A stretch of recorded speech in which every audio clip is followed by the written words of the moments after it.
All right, so Raymond's comment was, I used the put today on the HWM position to roll up and keep the upside open. What he's referring to is the married put approach. And I had a coaching session today as well with my friend Ed out in Hawaii. And of course, the married put approach, we're going to buy the stock. We're going to buy an in the money put that's a few months out in time, several months out in time, 5, 6, 7 months out in time, sort of flipping the covered call risk reward profile on its edge.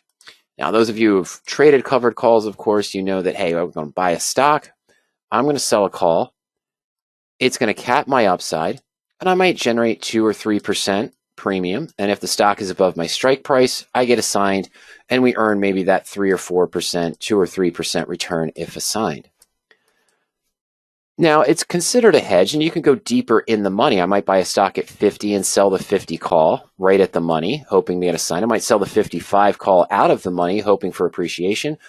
Or I might sell the 45, which might give me a good 10% downside protection, meaning the stock would have to fall 10% before I start losing money on the trade and only make maybe 1 or 2% return on that covered call position. But many of you who've traded covered calls know that this is flawed. The covered call profit and loss chart, sure, I collected 2 or 3%, but now I have to remember that I'm still risking 98 or 97% of what I invested in the stock. I know.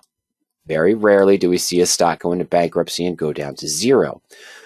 The concept of the married put approach is the fact that instead of capping the upside and leaving the downside open in case going through earnings. We had a question last week, I think you might have saw in the recordings. An investor had asked, well, is covered calls the best hedge strategy to use for earnings? Well, no, you're only protected by the premium you receive. A collar spread, if you own stock, or the married put is the better approach because we flipped the covered call on its axis. We've limited the risk to 5, 6, or 7% and left the upside open. Now, of course, then what we're going to do is apply those 13 different income methods I mentioned that are described in the full course, the blueprint, to reduce that initial at risk, whether it's just simply selling calls or whether it's adjusting the put option, your second working asset in your favor, to eventually have a position that's bulletproof where there's no risk to the downside and the upside is still unlimited in the proper market conditions, but having no risk going through things like earnings, having no risk going through a tumultuous 2.5 months like we've seen at the end of February, March, and then the disastrous April we just went through as well. So that's the concept of the married put. But this put that we're using is not just insurance. It's a second working asset in our favor. And we're going to talk about this real quick. The HWM position that Raymond is referring to is one that's in the Fusion portfolio at Radioactive Trading, or it's one of Ernie's trades actually where he made an adjustment. I made an adjustment on in my portfolio at Fusion, which you can follow at radioactivetrading.com with a Fusion subscription, of course. But let's just go to the married put search. And we mentioned a couple weeks ago, Harmony was one I was looking at, and LTH is the one I'm in right now. Got the stock at about 30.98 with the same put, if I'm not mistaken, the December 35 put. So the stock has moved up. Planet Fitness is one that I'm in right now, but I've been in that for a while. It was here earlier today, Raymond, but it's not now. Palantir's in there. These are our default preferred search. 95% of the trades that we post in the Fusion portfolio come directly from this list. The HWM position was in the list earlier this week. It's not there now, but it's a position that Ernie is in. Taking a step back. I'm buying a stock and I'm buying a put option. You see these are far out in time. Our preferred settings is we're going at least 150 days out in time. The default settings you have here at Power Options are essentially what's described in the first few chapters of the blueprint of why this is set up this way and why we are searching for these positions. So let's just stick with the, I can stick with either one, but I'm going to stick with the newest one, LTH, of course. LTH is at 32.32. We could buy the December 35 put, maybe get the midpoint close to 605, maybe 610. Now, this does increase my cost in the stock to 38.37. But I bought the 35 put, which means I am guaranteed to get $35 back on this position, even in the worst case scenario. What's the worst case scenario?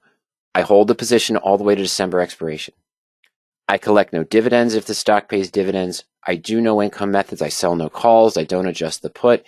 And the stock remains below 35 in 231 days. I'd be at a maximum loss of 8.8%.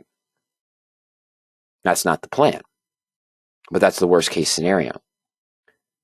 Now, when I opened the initial married put, I paid this cost.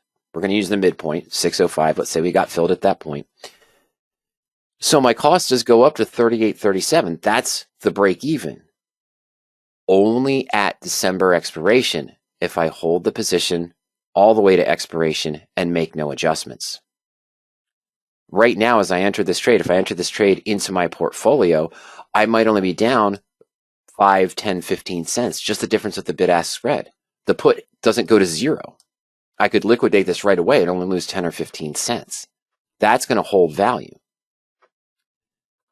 Now, the position, I'm sorry, let me go to the December series here. The position that Raymond is talking about is using the put as a second working asset.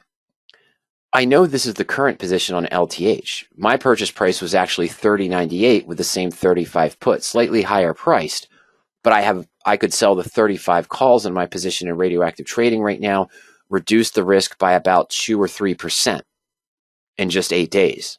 I'm not doing that because LTH has earnings coming up. I don't want to cap the upside, just like we always do with a covered call. Now, let's take a look at LTH real quick. We're going to look at a little bit of history, and we're going to look at a little bit different. Let's go to charts, and I'm going to go to big charts. We're just doing an illustration here. So there was the 30.98 back here. Let's go back here in time. Let's go look like the 18th, 19th, or 20th of April. And so this is why I'm looking at, no, I'm going to go back further. I apologize, ladies and gentlemen. We're going to go back to the closing price here at $28 on or around April 4th or 5th or 6th, okay? And why am I going to use that price? Because we're going to simulate, what if I had gotten into LTH at that time at $28 per share at the close, using the Power Options historical tools, and bought the 30 put at that time. Let's check historically, using Power Options, what that would look like. I'm going to go to see if I can find it here in the historical tools. We're going to go to married put, and I'm on a trial account here. And on your trial account, you have about 3 months of back testing. I could do the historical search, and LTH might be there, but I don't think it was above its 20-day moving average as we saw on the chart, so I don't think it would have met our criteria. I'm just going to use search by symbol. And we're going to search in April. And it was the 5th or the 6th. I forget what the weekend was. So it's going to be the 4th or the 7th. Okay. So I think I'm going to try to use the 4th. And I'm going to use December expiration. And I'm going to tell the system I want more results. I want to see a few results here for our LTH position back on April 4th. Now, give it a moment. Right now, what we're doing is we're uploading all of the historical data from today's close into the databases. It's terabytes and terabytes of data. And there we go. Okay, so the stock closed at 28.01. Fantastic. That's exactly what I wanted. The December 30 put, mid price of 550. We're going to use that. So we're going to simulate, what if we bought stock of shares of LTH, at 28.01 and bought the December 30 put for 550 on April 4th. We're going to put this into the portfolio. So let's navigate over to the portfolio. And in the portfolios is where we track our open positions. And this is, if I could put it here, but do I have a test one? Let me try this one. Let me see what's in this one. Yeah, okay, we're just going to put it here. This doesn't matter, but actually, let's just create a new one. I am sorry, real quick. So here's all the different portfolios, tests we have, things we've been discussing so far this year. We're just going to call this May 2nd discussion. Now, of course, I am buying stock in this scenario. So I've got to put up the capital for that at $20, not a lot, but let's just assume we started off with $15,000 in this portfolio. And we started this on, what did I say, April 4th. So we opened this on April 2nd. All right. Now we've created a whole new portfolio that we can use clean and from scratch. We want to go ahead and enter a new position, whether I want to just enter stock, short stock, but we want to enter this as a linked position. We have those set up for you. Married puts, covered calls, credit spreads. I want to enter this as direct married put on April 4th, LTH, 100 shares, cost basis of 28.01. Let's just change the date. And at the same time, we would have bought the December 30 put. Again, on April 4th, just to keep things simple, 4-4. Remember, our cost basis was much higher than it was today. This was at $5.50 per share. All right, so let's enter this potential trade. Could have been done historically. Now we have it in our portfolio, and we see the stock is up 15.4% from our purchase price, and our put has declined about 35%. But we've gained $431 on the stock and only lost $195 in the put in 28 days. We've gone from an in-the-money put that carried with it that high risk of around 10% to now that our put is out of the money. It's below the current stock price. And we've made close to 50% of what we expected to make on the position. Current liquidation value is 7% between the gain in the stock and the loss in the put. Normally, we'd expect to see this at 50 to 60% of the gain in the underlying security. Why is this only 7%? Where was the VIX on April 4th? The volatility was extremely high as the market was declining. So we did probably give up some volatility flux, some volatility crush to this position as, the VIX is now down, I think, to 23 or 24. 2268. There we go. So when I purchased this on April 4th, this was probably closer to 30, 32. The implied volatility on all puts, all calls, great for selling, rough for buying, but if you get the movement you want, which we did, we're still looking at a profitable position. Now, current expiration gain or loss is 3.6%.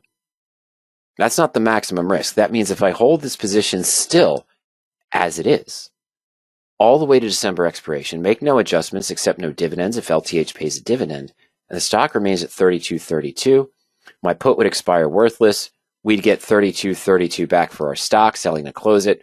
We'd be at a loss of, yes, our cost basis of 3.351, assuming no other adjustments, no other movements. Now, of course, what could I do with this position? Well, the portfolio tools are going to give me a lot of ideas. We can manually do adjustments too. I'm going to show a manual adjustment in just a moment.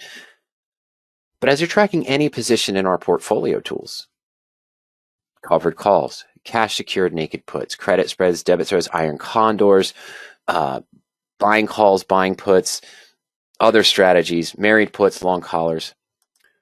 You can link from the position in the portfolio, go to position actions, and then position analysis. The position analysis is going to give you a breakdown of your current position. Okay, my maximum risk was originally 10.5%. We saw that on the search, the historical search by symbol. Current midpoint of my put is 355, current stock price 32.32. Little basic graph there. Down below, same thing we saw before, but I can look at more detailed information. My original position value, stock plus put. My current liquidation value, profit of 236 or 7% after 28 days. And of course, the future expiration value, assuming I do nothing and the stock stays at this price for the next 231 days. Highly unlikely. We're going to have flux up and down, and I'm going to do adjustments. Now, talked about those 13 different income methods that are discussed in the blueprint. The portfolio tool will show you some of those. And so here I could sell the June 35 call, 49 days out. Not a great call pinpoint, $1.40 for 49 days. I'd like to see a little bit more. But this would reduce my risk down to 6.6%. I could get a quick 1 or 2% yield by selling the 35 call 14 days away and reduce my risk to 8.1%. And then maybe try to do that every 14 to 20 days and continue to lower the risk. That's an option. Why would I use this income method over others? Well, that's described in the blueprint. Now, it's great to see things numerically in the portfolio for the rollout opportunities. It's better to see them graphically. Anytime you see a rollout opportunity in the position analysis screen, just use that edit more information button, go to simulate trade, and you can see the side-by-side before and after picture. On the left in red, my original position with the risk of 10.5% and the current return of 7% if I liquidated right now. By selling the call, we're going to reduce the cost basis a little bit. Our total cost down to $32.64.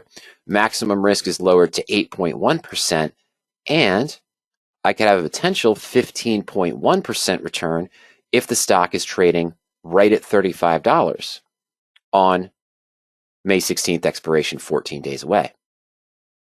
So I'm seeing the before and after picture. Now, why is this a curved picture on the left, the original position that we were looking at, and not the standard hockey stick graph that we would expect to see, which would be some, can't draw a straight line, guys, can I? Let's try that again, shall we? There we go. Sorry, folks. But yes, instead, the maximum risk down here and this. Why am I not seeing this? Because for fair comparison, this is using the Black-Scholes pricing model to show your gain and loss points if the stock was at 31, 32, 33, 34 at May expiration, when the put's still retaining that, the December 30 put is still retaining most of its value. So you can see, okay, if the stock's at 33, I'd roughly be making about $275 if I do nothing. But with this income method, if the stock's trading at 33, I'm roughly at about $350. Well, that's the 88 cents, obviously, but that's why it's giving you this view, why you're seeing the skewed time chart on the married put instead of the expiration in December in that scenario. All right. So that's what we're looking at here. That's what's available for you. But let's go back to not square one. Let's go back to Raymond's point. There's other income methods that we could use. In fact, don't know if I would do this right away, but I could. Second working asset, the put option. Remember, we paid a fair price for this put, didn't we? We paid $355. That took our risk up to 10.5%. Pretty high from what I'd normally do, but that was due to the increased volatility in the market at the time of April 4th when we're looking at the potential historical trade. It's, 15% of the cost of the stock, right? 28.01 to 35.01. So yeah, we're at about 15% the cost of the stock we added, but it gave us the right to get out of the stock at 30 no matter what happens to this position. We opened it when it was at 28. So we paid $355 for it when the stock was at 28. Now the stock's at 32.32. My existing put is at $355. Something's happening here, isn't it? We paid, I'm sorry, folks, I lied. $550. I apologize. We paid $550, so yeah, close to 20% of the underlying. So I'm so sorry. Read that wrong. I thought that was the initial price there too. No, $550 is what we paid for it. Apologies. It's worth $355. We've lost, let's just call it $2 roughly. We've lost $2 on the put option to gain $4 plus on the stock. Now the stock's at 32.32. I hold a December 30 put, which still has about 200 days left to expiration. Did it go to zero? No. It still has time value of $355. When I bought this position, the time value was the maximum risk. I paid $550 for the put, but it was $2 in the money. So $351 is the extrinsic value or time value, and that's my risk. And now the option is all time value, and it's at $355. We're going to manipulate what's called the at the money bell curve on this position. And so we can sell to close this put for $355, and I could buy the higher strike December 35 put for $605, and I'm going to cut my risk down to 2.8%. Okay? I'm adding a debit, yes, of roughly $2.50. To do what? To guarantee a higher payout of $35. We're paying $250 to guarantee $5 back. we're manipulating the second working option in our asset of the married put due to the at-the-money bell curves, one of the 3 core principles of radioactive trading discussed in the blueprint. And I could reduce my risk down to 101 or 2.8%, and I'm still keeping 230 days to expiration. And again, the side-by-side comparison of that trade, do this here. We're going to sell to close our put at 355, buy to open the new put at 605, the 250 debit, and increases our cost basis to 3601, but now we're guaranteed to get 35 back. We've reduced our risk down to only 2.8% from 10.5% after this reasonable and significant movement on the stock. We are going to increase our total cost basis on the position. We're going to increase it by that debit, but again, that debit's only 250 to increase our guaranteed payout, $5. Now, we've talked about this a couple weeks ago, but actually it was about a month ago, but when you look at that, you stop and say, what other guarantee do you have in the market? When you have the initial protected position set up correctly, maybe a little bit too high of a risk, but it went the way you want, what other trades can you get in the market where you can put in $2.50 to guarantee $5 higher back? Moving from 30, that's a guarantee that I can get at least $35 minimum back from this position, whereas before I could only get 30. I only had to pay $2.50 to get that as well. Yeah, so we're at $35 now. For that, we've reduced the risk to 2.8%. Now, I like this, but what else could we do at this point? And this goes right to what Raymond said. We saw that if I sold the call, I would cap the upside gain, and we would have reduced the risk down about 8%. And by selling that 35 call, we might have capped our gain of 15%, which is great for just 42 days in the trade rate. We're 28 days in the trade now, roughly, from the 4th to May 2nd, April 4th to May 2nd. And then we'd have the additional 14 days to expiration. So we're about 42 days in time, and if the stock was at 35, we'd make 15%. That's great. But what did that do? Just selling the call, which is preferred income method from time to time, but it caps the upside at 35. Whereas if the stock continues to move up, we have unlimited upside. Now, am I expecting the stock here to suddenly it's been on a great run, as you can see, but I'm expecting it to move from 32 to 35 to 36 to 37 to 38. I'm not expecting that big of a move right now. But this is one of the positions I mentioned that I have in the Fusion portfolio, my Fusion portfolio at Radioactive Trading. And the reason why I'm not selling a call right now, my position, as I mentioned, is different. I do hold the December 35 put with a cost basis of $30.98.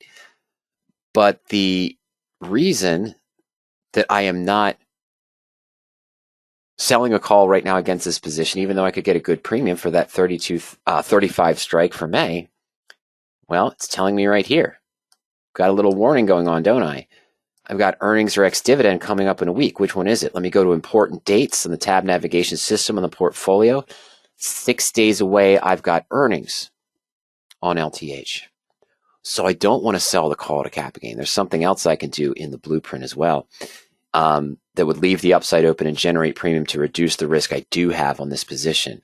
But currently not going to sell a call to cap the upside. And that's what Raymond was referring to. Let's just go to the profit and loss chart. We can manually show this adjustment. So I want to show one more quick thing, 2 more quick things on this. Deepak has a follow-up here, and then we've got Raphael's question. So let me just simulate this manually. I'm in the custom spread tool or the profit and loss chart. I want to simulate rolling manually on the profit and loss chart our December 30 put to the 35 that we just showed. All the math was done for us. And the rollout opportunities and the simulate trade feature through the portfolio tools. Very powerful, easy to use, helps you speed up your time. But I can also do it manually here if I don't see a rollout opportunity on my position. Well, I see that my 30 put has been added, but I'm going to click it once again. Because what do I have to do to simulate the roll? I have to simulate selling my 30 put at that 355. All right, so now we essentially have a cost per share of about $3,000, but $29.96 on our 100 shares of stock. Because why? Because we added about $2 in from our purchase price of $5.50, selling to close it at $3.55. Now, buy that 35 put And there we are with that limited risk of 2.8%, only 101 on the position. Do have an increased cost basis and an increased break even, but only at December expiration. 231 days away. If I make no adjustments and accept no dividends, if LTH pays a dividend, which it doesn't, by the way, I'm pretty sure.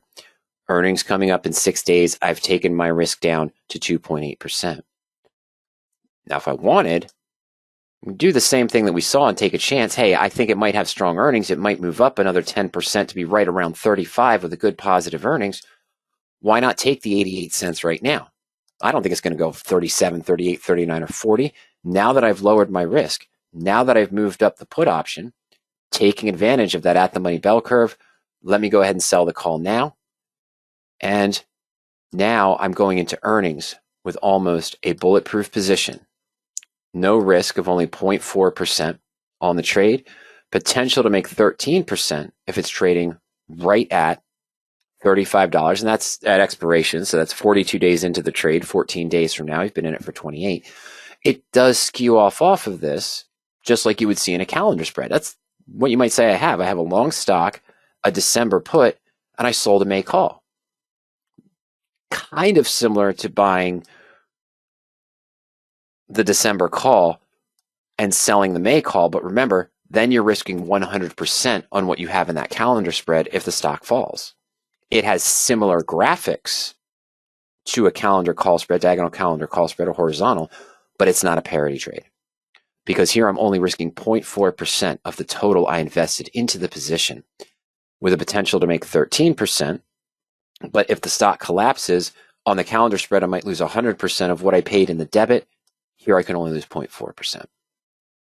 Putting the math in the favor, putting the market odds in my favor.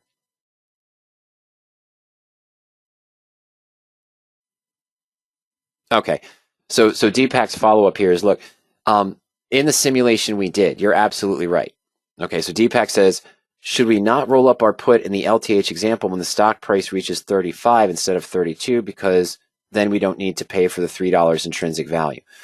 No, we always wait for the stock to be at or above the put strike price when we roll it. Remember, we are looking at the 30 put initially with the stock at 28, and now it's at 32. So I'm moving up to the 35. In my position in the Fusion portfolio, stock at 30.98, have the 35 put. I'm not going to roll the put up now to the 40 strike. It would still reduce the risk. But I don't have an expectation the stock's going to reach 40. That's not what I'm looking to do. And it's not helping me take advantage of the ATM bell curve. That ATM bell curve I keep referring to, you look at any option chain on any stock, any expiration date, the option that's right at the money has the highest extrinsic or time value. Okay, so right now, if there was, I was hoping to see it, but if there was a 32.50 strike on LTH, this would have the highest time value or extrinsic value. Remember the stock, let's clear that up. This sample we're walking through, this potential historical trade, Raphael. I'm sorry, not Raphael, I'm sorry. But this potential historical trade that we were looking at, we bought the stock at $28.01. Let's just call it $28. Sorry, guys. Everyone saw that when I did it. There we go. That's better. We bought the stock at $28, and we bought the 30 strike put. Yes, we paid the $2 into intrinsic value, which we're guaranteed to get back. And then the additional $3.50, because remember, we paid $5.50 for it. That was the extrinsic value. But we're on this side of the at the money bell curve. When you're buying, you want to be buying on the outer wings to pay into the lower amount of time premium. You don't want to be buying at the money. This is where we want to be selling or close to it to get the enriched premiums of the at the money bell curve. Options trading is a time value game, isn't it? Buying or selling, you're trading time. And we always say, don't time your trades, trade time. That's what we're looking to do.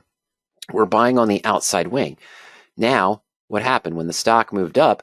Oh, I lost intrinsic value on the put, but it had a higher extrinsic value. The extrinsic value actually swelled, even though I lost that $2 when the stock reached to 30.